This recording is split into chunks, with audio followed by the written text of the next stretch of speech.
Good morning students. In our last class we have revised chapter number 1st, knowing our numbers. Now today we will revise chapter number 2, fractions. So today we will solve the questions which you are facing difficult to solve. Okay, so we'll solve one by one.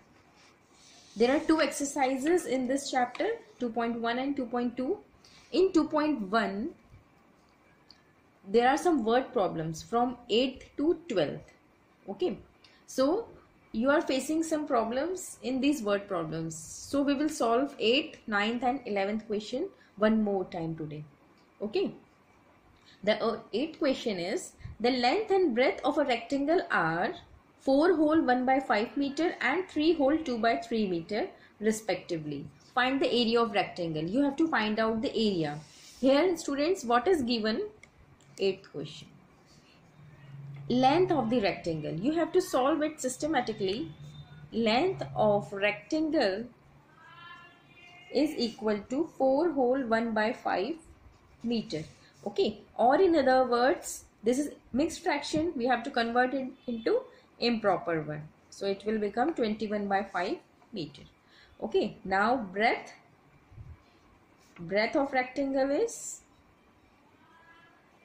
3 whole 2 by 3 meter, or we can say that 11 by 3 meter. Okay, now we have to find out area of rectangle. We all know the formula of area of rectangle. What is the formula of area of rectangle? Length multiplied by breadth. Okay, so what is length here? 21 by 5 meter, and what is breadth? 11 by 3. Now just see if anything is getting cancelled. Yes, 3 ones are 3, 3 sevens are 21. It is 77 by 5 meters square. Okay students, this is the area of rectangle. You have to put the unit of area, meter square. Okay, you can more simplify it by converting this improper fraction into mixed fraction by dividing 77 by 5. Okay, now question number 9. What is question number 9? Sapna travelled 48 kilometers to see her parents. She travelled the first 18 kilometers by car and the remaining distance by train. Find the fraction of the journey Sapna travelled by car. Okay, so what is given in the question? Total distance travelled by Sapna. सपना ने total कितना distance travel किया students? 48 kilometre. Okay, now she had travelled some distance by car and the rest of the distance by train. So distance travelled by car is equal to 18 kilometer. Out of total 48 kilometer, she had traveled for 18 kilometer by car. So what is the distance traveled by train?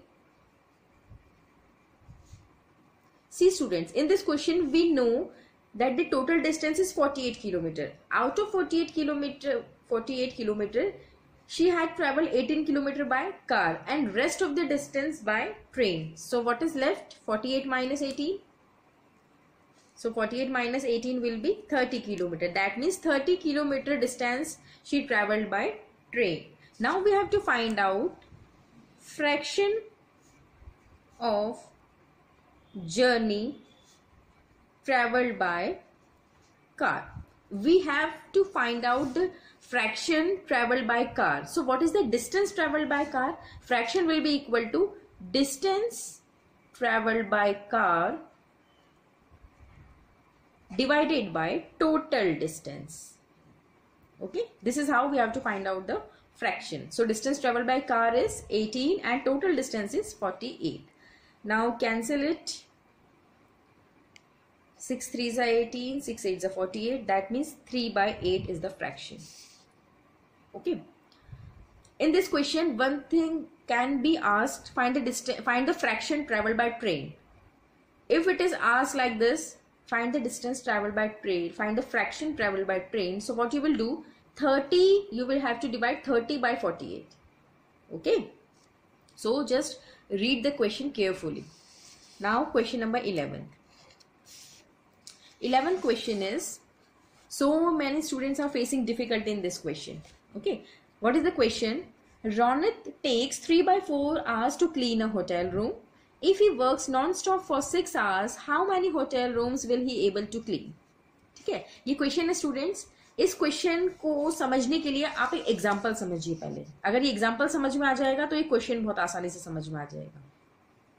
Example क्या है? For example मैं आपको कुछ work देती हूँ maths का complete करने के लिए and you take 2 hours to complete it.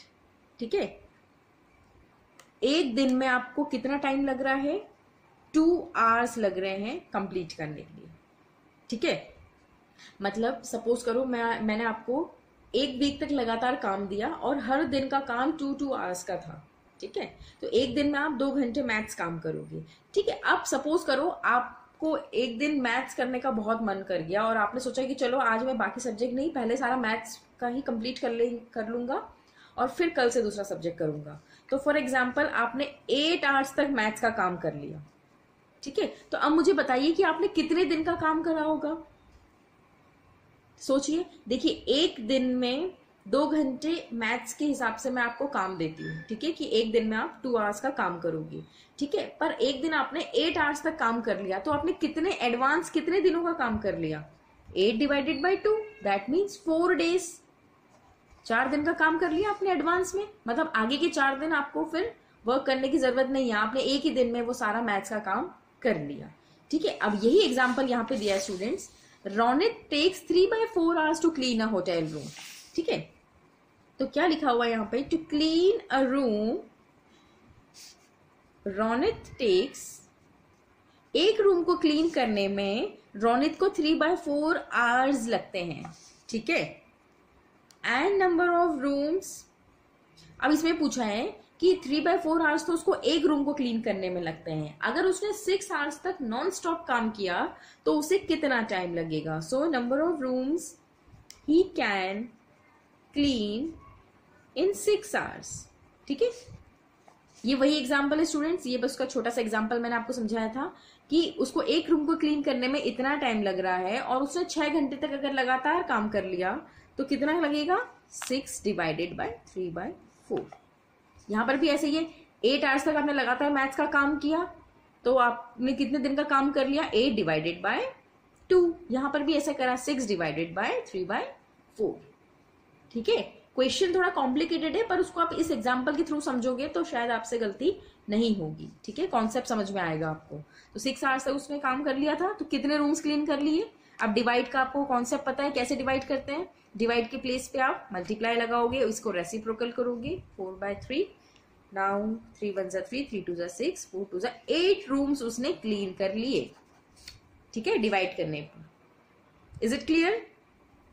I think now आपको अब समझ में आ गया होगा सबको ये क्वेश्चन कैसे करना है. ठीक है, नाउ एक्सरसाइज 2.2. 2.2 में क्वेरीज आई है आपकी. ये वाले क्वेश्चंस तो आपसे हो चुके हैं, डिवाइड करना था simply. 4th 5th 6th 7th ये हम करा चुके थे. 10th क्वेश्चन बच्चों को डाउट आ रहा था जो मैंने होमवर्क में दिया था.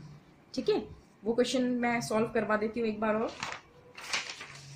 मैंने आपको एक्सप्लेन किया था उस दिन बट हम एक बार और सॉल्व कर लेते हैं. What is the question students? The area of rectangular plot of land is 36 whole 1 by 10 square meter and if the length of the plot is 7 whole 3 by 5 meter, find the breadth. ठीक है, तो क्या दिया हुआ है? जो given है सबसे पहले वो लिखते हैं students. Area of rectangular plot.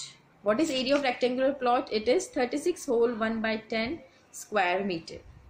Okay, so इसे कन्वर्ट कर लो. 36 into 10 will be 360 plus 1, 361 by 10 metre square. Square metre लिख लो या मीटर स्क्वायर लिख लो, एक ही बात है. ठीक है, अब क्या दिया हुआ है? लेंथ भी गिवन है.